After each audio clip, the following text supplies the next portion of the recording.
নতুন একটি ভ্রমণ গল্পে তোমাদের সকলকে স্বাগত।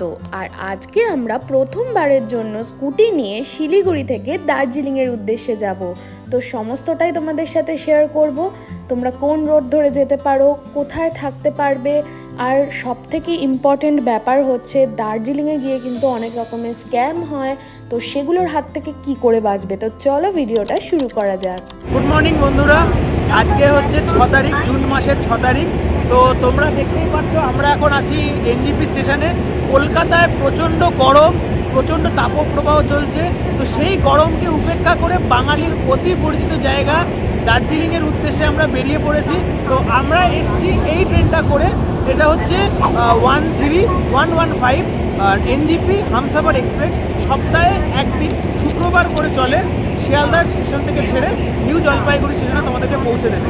ট্রেনের ডিটেল সমস্ত কিছু ডেসক্রিপশন বক্সে দেওয়া থাকবে, তোমরা অবশ্যই চেক করে নেও। আর এবারের যাত্রাটা কিন্তু গাড়িতে নয়, বাসেও নয়, হবে স্কুটি করে। আর যা যা হবে তোমার সাথে শেয়ার করব। শুরু করা যাক আজকের ভিডিওটা।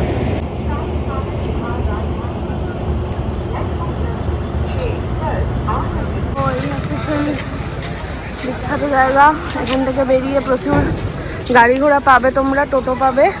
তো আমরা এখন কোথায় যাব? বাইক বলে ভাইয়ার অফিস। তো আমরা এনজিপি স্টেশন থেকে টোটো নিয়ে নিয়েছি। এখান থেকে যেতে হবে আরশিগড় মোড়।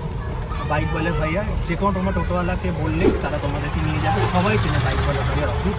চলো যাওয়া যাক। তো ফাইনালি আমরা এই যে বাইক বলে ভাইয়ার অফিসে চলে এসেছি।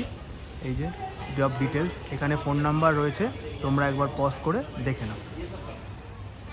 তো এখানে কিছু ডকুমেন্ট এখানে ফিল আপ করতে হচ্ছে। তোমরা কিন্তু voter ID card, driving licence, Aadhaar card অবশ্যই ক্যারি করো। আর এখান থেকে কিন্তু সমস্ত তোমাদের অ্যাক্সেসরিজও পেয়ে যাবে, বাইকের বা স্কুটির যা যা লাগে আর কি। তো এখান থেকে এবার আমরা আমাদের পছন্দ মতন স্কুটিটা নিয়ে নেব। আর তোমাদের গাড়ি নেওয়ার পরে ফার্স্ট কাজটা হবে হচ্ছে ভালো করে ভিডিও করে নেওয়া, যে কোথায় কি আগে থেকে স্ক্র্যাচেস ছিল বা কী ছিল, যাতে পরে কোনো অসুবিধা না হয়। ওনারাই বলবে আর ওনাদেরকে হোয়াটসঅ্যাপ করে দিতে হবে। আর শুধু স্কুটির ভিডিও না, তোমাদের হেলমেটের ভিডিওটাও কিন্তু ভালো করে নিতে হবে। তো ফাইনালি এই গাড়িটা আমি টেস্ট ড্রাইভ নেব, চালিয়ে দেখি। দাদা নমস্কার। নমস্কার দাদা। তো আজকে আমরা চলে এসেছি, পেয়ে গেছি বাইক বলে ভাইয়া, সেই রাম ভাইয়াকে তোমরা সবাই চেনো। দাদা আগে বলো তোমাদের এখানে কী কী গাড়ি পাওয়া যায়? দাদা মোটামুটি 150টার উপরে গাড়ি আছে 25টার মডেলের সঙ্গে। আর সব থেকে বিগেস্ট মানে পুরো নর্থ ইস্টে। এখান থেকে আপনি স্কুটির মধ্যে পেয়ে যাবেন অ্যাক্টিভা, আপনার গ্রাজিয়া হয়ে যাবে, অ্যাক্টিভা হয়ে যাবে, রেজার হয়ে যাবে, এন্টর্ক হবে, আর সুজুকি বর্কম্যান হবে, সুজুকি অ্যাক্সেস হবে। আর বাইকের মধ্যে দুইটা ক্যাটাগরি, স্ট্যান্ডার্ড আর প্রিমিয়াম। স্ট্যান্ডার্ডের মধ্যে আপনি পেয়ে যাবেন Raider, NS Pulsar, Apache 160, Apache 200, Pulsar 220, Avenger 160, Avenger 220। আর প্রিমিয়ামের মধ্যে পেয়ে যাবেন Royal Enfield almost all models, যেরকম কি আপনার হান্টার পাবেন, মিটিওর হবে, আপনার ক্লাসিক হবে, রয়্যাল এনফিল্ডের রিবন আছে। বাইকের জন্য কী রেট আর স্কুটির জন্য কী রেট? স্টার্টিং প্রাইস দাদা 799 থেকে, কিন্তু খেয়াল করবেন যে প্রাইসটা পুরো 24 ঘন্টার জন্য। বাকি জায়গাতে ওই 700-800 রেঞ্জে আপনি পাবেন, কিন্তু আপনার ডে ওয়াইজ হয়, মানে আজকে নিয়ে কালকে রিটার্ন করলে আজকেরও ফুল টাকা দিতে লাগে, কালকেরও ফুল টাকা দিতে লাগে। কিন্তু বাইকওয়ালা ভুঁইয়াতে যদি আপনি নেন তাহলে পুরো 24 ঘন্টাকে ওয়ান ডে কাউন্ট করে। এখান থেকে এলে আপনার কাস্টমারের কী সার্ভিস? আচ্ছা, অবশ্যই আপনি যেরকম দেখতে পাচ্ছেন, এটা হচ্ছে গ্যারেজ প্লেস, যেখানে সব গাড়িগুলো এখানে মানে সার্ভিস করে। তো আপনাকে গাড়ি দেওয়ার আগে আমরা অবশ্যই এগুলোকে চেক করে ভালো মতো তার রেডি করে তারপরেই দেওয়া হয়। কিন্তু যেহেতু একটা মেকানিক্যাল জিনিস বলা যায় না যে কখন কোথায় গাড়ি যদি কিছু প্রবলেম হয়, আপনাকে নিয়ারেস্ট গ্যারেজ অবধি আমরা গাইড করে দিই। 200+ গ্যারেজ কন্ট্যাক্ট পুরো পাহাড়ে আছে। তো আপনি যে কোনো লোকেশনে বলবেন, আমরা আপনাকে নিয়ারেস্ট গ্যারেজ অবধি গাইড করে দিব। আপনি শুধু গাড়ি থেকে পৌঁছাবেন, কিছু যদি খরচা লাগে বাইক ভাবে পে করে দেবেন। কিন্তু যদি ধরুন যে আশেপাশে গ্যারেজ নাই, মানে আশেপাশে গ্যারেজ আপনি পাচ্ছেন না, এখান থেকে একজন গিয়ে আপনাকে সার্ভিসও দিয়ে আসবে। ওটার জন্য চার্জেস থাকে, কিন্তু ওই সার্ভিসটা এখান থেকে পেয়েই যাবে। তো দাদার চ্যানেল যেহেতু দাদা আমাদেরকে কভার করছেন, তো আমি বলবো যে সাবস্ক্রাইব করে আসবেন, এবং যদি প্রি বুকিং করে আসেন 10% ডিসকাউন্ট আপনার জন্য। তো দাদার চ্যানেল মাধ্যমে আসবেন এবং প্রি বুকিংটা করে নেবেন, 10% ডিসকাউন্ট আপনার জন্য। যদি লেডি ট্রাভেলার, আপনার নামে ডিএল আছে, আপনি যদি নিজে যদি রেন্ট করেন, তাহলে 10% discount plus all accessories free of cost. মানে অ্যাক্সেসরিজ জন্য যেগুলো আমরা চার্জ করি, নি গার্ড, এলো গার্ড, গ্লাভস, জ্যাকেট, ওগুলো লেডি ট্রাভেলার যদি থাকেন তাহলে ওনার এবং তার কো রাইডার, পিলিয়ন রাইডার, ওনার জন্য পুরোপুরি ফ্রি থাকে। চলো আমরা গাড়ি নিলাম, এবার আমরা যাব পাহাড়ের উদ্দেশ্যে বাইক বলে ভাইয়ার গাড়ি নিয়ে। তো সঙ্গে থাকো, দেখতে থাকো। আর তোমরা কিন্তু অবশ্যই দাদাকে যোগাযোগ করে এসো। আর আরেকটা কথা, যারা পিক সিজনে আসছে তারা কিন্তু অবশ্যই আগে থাকতে প্রি বুকিং করে রাখো। আমাদের প্রি বুকিং ছিল বলেই দাদারা কিন্তু আমাদেরকে স্কুটি ব্যবস্থা করে দিয়েছে, নতুবা অনেক কাস্টমার কিন্তু ফিরে যাচ্ছে, দাদা বলছে অনেকেই ফিরে যাচ্ছে, আমরা দেখছি ফোন আসছে। তো তোমরা যদি পিক সিজনে আসো অবশ্যই দাদাকে ফোন করে আসবে, দাদার নাম্বার, গুগল ম্যাপ সব লিঙ্ক আমি ডিসক্রিপশন বক্সে দিয়ে দেবো। তো চলো দাদা আসি, টাকা এটাই এখন আমাদের সঙ্গী বিগত 4 দিনের জন্য। ইয়েস, চলো যাওয়া যাক। চলো লেটস গো। উঠি। তো বন্ধুরা, আমরা আমাদের গন্তব্যের দিকে কিন্তু রওনা দিয়ে দিয়েছি দার্জিলিংয়ের উদ্দেশ্যে, আর 77 কিলোমিটার লেখাই আছে। তো চলো দেখতে থাকো ভিডিওটা। ফাইনালি আমরা উত্তরবঙ্গের দিকে যাচ্ছি, আর সবথেকে বড় প্রমাণেই দেখো এই আমাদের north Bengal toy train line, আর এই যে চা বাগান, আর মাঝখান দিয়ে আমরা চলেছি পাহাড়ের উদ্দেশ্যে। তো আমরা এখন যাচ্ছি শুকনার দিকে, আর 4-5 কিলোমিটারই বাকি, তাই তো? 2 কিলোমিটার। আচ্ছা, 2 কিলোমিটার বাকি, আর ওইদিকে অল্প অল্প পাহাড় তো দেখা যাচ্ছে। তো চলো শুকনা অবধি যাই, তারপর দেখাচ্ছি। তো এই হচ্ছে শুকনা মোড়, এই দিকটা চলে যাচ্ছে আপনার মিরিক হয়ে যাওয়া যায়, প্লাস রোহিণী হয়ে যাওয়া যায়, কিন্তু আমরা এই রাস্তাতে যাব না, আমরা যাব ঠিক এই রাস্তাটা দিয়ে। এটা হচ্ছে হিলকাট রোড, আমরা আজকে হিলকাট রোড দিয়ে যাব। আসতে না আসতেই বজরংবলির দর্শন পেয়ে গেছি গাইস, আর এদিকেই পেট্রোল পাম্প আছে একটা। একটা কথা বলে দিই, যারা হিলকাট রোড হয়ে যাবে, হিলকাট রোড যাওয়ার পথে এটাই কিন্তু শেষ পেট্রোল পাম্প, এরপরে কিন্তু এই রাস্তায় আর কোনো পেট্রোল পাম্প নেই, একদম সোজা দার্জিলিংয়ে গিয়ে তোমরা পেট্রোল পাম্প পাবে। তো তোমরা যারা হিলকাট রোড হয়ে যাচ্ছ তারা অবশ্যই এই পেট্রোল পাম্পের সামনে দিয়ে গেলে যদি ফুয়েল কম থাকে তাহলে ফুয়েল আপ করিয়ে নেবে, কারণ এরপরে কিন্তু আর কোনো পেট্রোল পাম্প নেই। এই হচ্ছে ছোট্টর মধ্যে শুকনা টয় ট্রেন স্টেশন, দেখতেই পাচ্ছ তোমরা। এর হাইট হচ্ছে 533 ফিট, মানে 162 মিটার অ্যাবভ সি লেভেল। তারা নতুন স্কুটি বা বাইক নিয়ে আসছো, মানে প্রথমবার পাহাড়ে, আমি বলবো এই হিলকাট রোডটাকে তোমরা চুজ করো, কারণ তোমরা দেখতেই পাচ্ছ কতটা ট্রাফিক কম। এর আগে তোমরা দেখছিলে যে অনেকটা ট্রাফিকের মধ্যে আমরা ফেসেছিলাম, আর ম্যাক্সিমাম কিন্তু রোহিণী এবং মিরিক হয়ে যায়, হিলকাট রোড হয়ে কিন্তু খুব কমই যায়, আর ভাড়ায় কিন্তু নাই বলতে চলে, মানে তোমরা বুঝতেই পারবে না যে কখন তোমরা আস্তে আস্তে ওপরে উঠে যাচ্ছ, ওপরে বলতে পাহাড়ে। আর এখানে কিন্তু পাশ দিয়ে টয় ট্রেন যায়, একটা অসাধারণ অভিজ্ঞতা হবে তোমাদের, দারুণ লাগছে, দারুণ। আমাদের সাথে সাথে কিন্তু টয় ট্রেনের লাইন যাচ্ছে, একবার ডান দিকে একবার বাঁ দিকে, একটা দারুণ অভিজ্ঞতা হচ্ছে। কিন্তু আমি বলবো হিলকাট রোড দিয়ে তোমরা একবার এসো। এই দেখতে পাচ্ছ সামনে টয় ট্রেনের লাইন, কিন্তু এই লাইনগুলো কিন্তু খুব সাবধানে, স্লিপ খাওয়ার সম্ভাবনা রয়েছে, তো এটা একটু দেখুন।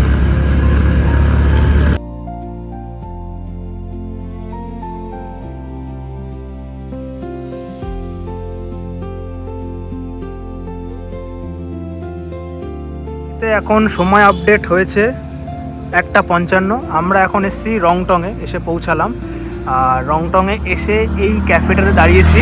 তো সকালে ব্রেকফাস্ট করা হয়নি, তো ভাবছি ব্রেকফাস্ট প্লাস লাঞ্চ এই ক্যাফেতেই সেরে নেবো। তোমরাও যদি রংটংয়ে আসো হিলকাট রোড হয়ে, তাহলে এই ক্যাফেটায় দাঁড়িয়েও। এই ক্যাফেটির থেকে ভিউটা দেখলে একদম মনটা জুড়িয়ে যায়। আর আমরা এসেই কিন্তু নিয়ে নিয়েছি চা এবং মোমো, যেটা এখানকার ফেমাস। পুরা খিদার চোটে খাওয়া হয়ে গেছে। এখানে এলে, এই ক্যাফেটাতে এলে তোমরা অবশ্যই এখানকার চিকেন মোমোটা একবার ট্রাই করে দেখবে। 100 টাকা নেয়, 6 পিস দেয়, দুর্দান্ত খেতে। ভেজ মোমোটাও আমরা নিয়েছিলাম, খাওয়া হয়ে গেছে, ভেজ মোমোটাও ভালো ছিল, কিন্তু এই চিকেন মোমোটা অসাধারণ খেতে। অবশ্য পাহাড়ের মোমো সবসময় ভালোই হয়, নতুন কিছু বলার নেই, তবুও তোমরা এলে এই চিকেন মোমোটা মাস্ট ট্রাই। তোমাদেরকে তো বললামই যে আমরা একবারে লাঞ্চটা করে যাব, কারণ মাঝখানে আর দাঁড়ানো সম্ভব না। তো এখান থেকে আমরা চিলি চিকেন এবং ফ্রাইড রাইস নিয়ে নিয়েছিলাম, এটাও কিন্তু খুব ভালো ছিল। তারপরে দেখো খাওয়া দাওয়া করে আবার আমরা সেই দার্জিলিংয়ের উদ্দেশ্যে কিন্তু রওনা দিই। ওই হচ্ছে শিলিগুড়ি শহর, মানে ভাবাই যাচ্ছে না আমরা ওইখান থেকে জাস্ট পাহাড়ে উঠে এসেছি, আরও উপরে যাব। তো চলো সঙ্গে থাকো, দেখতে থাকো আমাদের সাথে, চলো। আর দেখো বন্ধুরা, কখন দেখতে দেখতে হর্নবিল পার্কের সামনেও আমরা পৌঁছে গেছি। আমাদের কাছে সময় থাকলে আমরা অবশ্যই ওয়াচ টাওয়ারে উঠে 360 ডিগ্রি ভিউটা এনজয় করতাম, বাট আমাদের কাছে টাইমটা ছিল না, কারণ আমরা অনেক লেটে জার্নিটা শুরু করেছি। স্কুটির জন্য অনেক পেপার ওয়ার্ক করতে হয়েছিল আর কি, তাই জন্য একটু টাইমটা চলে গেছিলো। নাহলে আমরা অবশ্যই যেতাম হর্নবিল পার্কে। তো তোমাদের কিন্তু ইচ্ছা করলে তোমরা সেখান থেকে একটা ম্যাজেস্টিক ভিউ পেতে পারো। তোমাদের যদি সময় থাকে অবশ্যই এখানে একবার দাঁড়িয়ে যেও। NH 55 ধরে যাচ্ছি, দেখো তোমাদের 38, ঘুম 47, দার্জিলিং 56 কিলোমিটার। আর এই হচ্ছে ভিউ, আর এই হচ্ছে এত সুন্দর রাস্তা।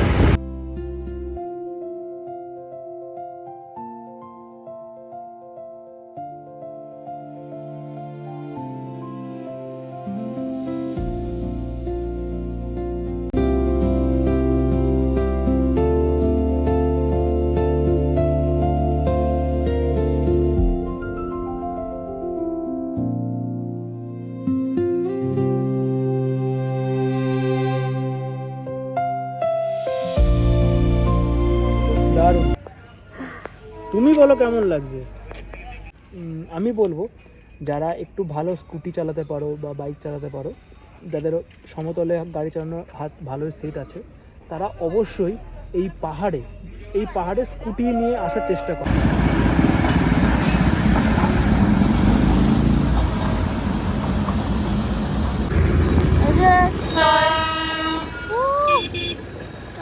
সাথে সাথে যাচ্ছি গাইস, দারুণ অভিজ্ঞতা, দারুণ। এইটা কি করলো, পুরো সাদা কুয়াশা, কিচ্ছু দেখা যাচ্ছে না, জিরো ভিজিবিলিটি।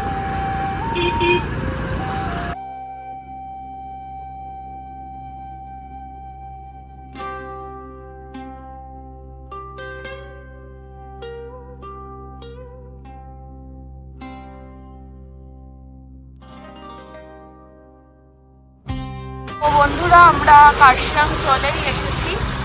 আর যারা রোহিণী হয়ে আসছে তারা এই নিচের থেকে একটা রুট আছে, ওটা দিয়ে এসে এখানে মিট করছে। মানে পয়েন্টটা একই। আমরা তো হিলকাট রোড দিয়ে এলাম, তো এবার একটু ইয়েস ওয়েলকাম টু কার্শিয়াং। হ্যাঁ, রোহিণী হয়ে এদিক দিয়ে আসি। চলো চা ব্রেক নেওয়া যাক। তো আমরা এরকম টি ব্রেক নেওয়ার জন্য কার্শিয়াংয়ের একটা ছোট্ট দোকানে দাঁড়িয়ে গেছিলাম। এটা আমরা মাঝে মধ্যেই করছিলাম, কারণ গাড়ি কিন্তু একভাবে 1 ঘন্টা চালানো যাবে না, ইঞ্জিন খুব গরম হয়ে যাবে, তোমাদের প্রবলেম হতে পারে পরে। এই দার্জিলিংয়ের কুকুরগুলোর খুব অ্যাটিটিউড। যথারীতি 10-15 মিনিট কাটানোর পরে আবার আমরা দার্জিলিংয়ের উদ্দেশ্যে রওনা দিলাম। আর দেখো ওয়েদার কীরমভাবে চেঞ্জ হয়, মানে একটু আগে রোদ ছিল আর এখন পুরো ফগি হয়ে গেছে। এরপরে পুরো জায়গাটাই আমরা ফগি পেয়েছি, অসাধারণ লাগছিল, কিন্তু পুরো মায়াবী একটা পরিবেশ তৈরি হয়েছিল। তো দারুণ লাগছে কিন্তু ওয়েদারটা, একটা মায়াবী ওয়েদার, একটু ভুতুড়ে ভুতুড়ে ব্যাপার স্যাপার লাগছে, ভালোই লাগবে তাই না? আমরা এখনো পৌঁছাতে পারিনি, কারণ আমরা অনেকটা দাঁড়িয়ে দাঁড়িয়েই গেছি আর কি, একভাবে যাওয়াটা সম্ভব না, যেহেতু প্রথমবার স্কুটি নিয়ে উঠছি। হ্যাঁ, বৃষ্টি হয়েছে, বাট আমরা বৃষ্টিটা পাইনি, তার আমরা আসার আগে আগে হয়ে গেছে। এই দেখতেই পাচ্ছ যে রাস্তা ভেজা। তো আশা রাখছি যে আমরা আর কতক্ষণে পৌঁছাবো? আচ্ছা, 30 মিনিটে আশা রাখছি যে আমরা আমাদের হোটেলে পৌঁছে যাব। তো এরপরে দেখো ফাইনালি আমরা দার্জিলিংয়ের ম্যাল রোডে এসে কানেক্ট করেছি। এখান থেকে এবার হোটেলের উদ্দেশ্যে যাব। আর কতটা পরিমাণে দার্জিলিংয়ে এখন ভিড় তোমরা দেখতেই পাচ্ছ, রিলসে যা দেখেছি মানে চোখের সামনেও তাই দেখছি আর কি। ভাগ্যিস তাও স্কুটি নিয়ে এসেছি, গাড়ি নিয়ে আসলে তো এতক্ষণেও পৌঁছাতে পারতাম না। আর এরপরে হয়ে যায় আমাদের হোটেলে একটা বড় সড়ো স্ক্যাম। আমাদেরকে বলা হয় ম্যাল থেকে 10 মিনিটের ডিস্টেন্স হোটেলটা, বাট প্রায় 25 থেকে 30 মিনিট কিন্তু পায়ে হেঁটে ছিল। দেখুন, এই হচ্ছে নাকি রুম। বেডশিট ময়লা, কালো কালো দেখা যাচ্ছে পুরো। চেঞ্জ করতে বললাম, ওদের নাকি হাউসকিপিংয়ের লোক নেই, আমাকেই চেঞ্জ করে নিতে হবে। এটা নাকি 2 জনের বেড। ভাবুন, যেসব বেড দেওয়া হয় ডবল বেডে, সেখানে আরামসে 3 জনের হয়ে যায়। এটা সিঙ্গেল বেড, মানে একটা সিঙ্গেল মানুষ হয়তো ঠিক করে শুতে পারবে, এটাকেই নাকি ওরা নাকি ডবল বেড বলে। আর যাতেই বলবো আপনারা চালিয়ে নিন, এদের এখানে হাউসকিপিং নেই, এদের এখানে ব্ল্যাঙ্কেটের মানে কাপড় চেঞ্জ করতে বললে বলে আপনারা 2জন আছেন, আপনারা চেঞ্জ করে নেন। এখন গিয়ে টাওয়াল আর সোপ দিয়ে গেল, বলার পর তারপরে দেখো ব্ল্যাঙ্কেট দিয়ে গেল। দেখুন বালিশের বেডশিটের অবস্থা, মানে কি বলবো আর। হোটেলের হচ্ছে এই অবস্থা। এবার আপনারাই বলুন, দার্জিলিংয়ে আসলে আপনারা কি এরকম হোটেলে থাকবেন? দেখুন দেখো যেটা দিয়েছে, ওয়াশরুমটা তাও ঠিকঠাক, আমি আর দেখাচ্ছি না, ভালোই লাগছে না, টিভি কাজ করে না। দেখে শুধু একটা জিনিসই ভালো, দেখো এইটা হচ্ছে হোটেল থেকে একটা ভালো দিক, এইটা হচ্ছে প্রপার ম্যাল। ভাবো ওই জায়গাটা হচ্ছে ম্যাল আর আমরা এই হোটেলে রয়েছি, তার মানে ভাবো ম্যাল থেকে ঠিক কতটা দূরে। হ্যাঁ, রাত্রিবেলা হয়তো তোমার এই ভিউটা খুব ভাল লাগবে, বাট এখানকার রুম আর এখানকার মানুষের ব্যবহার প্রচণ্ড বাজে, প্রচণ্ড বাজে। তোমাকে বুকিং করার সময় তোমার সাথে ভালোভাবে কথা বলবে, তোমার ফোন ধরবে, সব কিছু করবে, একবার তুমি শুধু পেমেন্টটা করে দাও, ব্যাস ওদের দায়িত্ব শেষ। মানে তোমার তখন ফোন ধরবে না, ফোন করলে মানে কল ব্যাক করবে না, মানুষ তো একটা কল ব্যাক করে সেটাও পর্যন্ত করবে না, তুমি হোয়াটসঅ্যাপে টেক্সট করবে তার রিপ্লাই তোমাকে দেবে না। আমি স্ক্রিনে যে ছবিগুলো আমাকে দেখানো হয়েছিল, মানে হোটেলের যে ছবিগুলো দেখানো হয়েছিল সেগুলো আমি স্ক্রিনে দিয়ে দিচ্ছি, ঠিক আছে? তো চলুন, আজকে অনেক কিছু ঘটনা ঘটলো, তবে এত কিছুর মধ্যেও একটা ভালো জিনিস কি বলুন তো, আজকে আমরা যে আপনাদেরকে দেখাতে পারলাম যে শিলিগুড়ি থেকে যে আমরা স্কুটি রেন্ট নিয়ে আমরা যে এই দার্জিলিংয়ে এসেছি, কিভাবে এসেছি, কত সুন্দর একটা পরিবেশের মধ্যে দিয়ে এসেছি। বিশ্বাস করুন আমাদের হয়তো টাইমটা একটু বেশি লেগেছে, প্রায় 5 থেকে 6 ঘন্টার মতন আমাদের লেগে গেছে। আমাদের মানে কি বলবো, সেই যে আনন্দটা, মানে আমাদের কষ্ট হয়নি, মানে এতটা যে আমরা জার্নি করেছি। আমি নিজে ফার্স্ট টাইম পাহাড়ে স্কুটি চালিয়েছি। বিশ্বাস করুন একটা আলাদাই একটা থ্রিল হয়েছে, আলাদাই একটা মজা হয়েছে, মানে আমি পুরো প্রকৃতিটাকে এনজয় করেছি। হ্যাঁ, তো দিনের শেষে এসে এইরকম যে একটা অভিজ্ঞতা হবে সেটা ভাবিনি। তো ঠিক আছে, কিছু করার নেই, ভালো খারাপ মিলেই জীবন, তো এভাবে আমাদেরকে চলতে হবে, এভাবে আমাদেরকে মেনে নিতে হবে। তবে আমি বলবো, আমি আপনাদেরকে একটা কথা দিতে পারি, আমি চেষ্টা করব দার্জিলিংয়ে আপনাদেরকে, আগামীকাল আমি দার্জিলিংয়ে আছি, মানে 7 তারিখ 7/6/2026 আমি দার্জিলিংয়ে আরেকদিন স্টে করব। আমি চেষ্টা করব একটা ভালো সুন্দর একটা হোমস্টে আপনাদেরকে খোঁজ দেওয়ার, যাতে আপনারা এসে আমার মতন যাতে বিপদের সম্মুখীন না হন। তো চলুন আজকের মতন ভিডিওটা এখানেই শেষ করা যাক। ভিডিওটা অনেকটা লম্বা হয়ে গেছে, আর বুঝতেই পারছেন, দেখেছেন আমি কতটা জার্নি করে আজকে এসেছি। সো আমি প্রচণ্ড ক্লান্ত। তো আজকের মতন ভিডিওটা এখানেই শেষ করছি। দেখা হচ্ছে আমাদের পরের ব্লগে। ততক্ষণের জন্য আপনারা সুস্থ থাকুন, ভালো থাকুন, সাবধানে থাকুন। টাটা।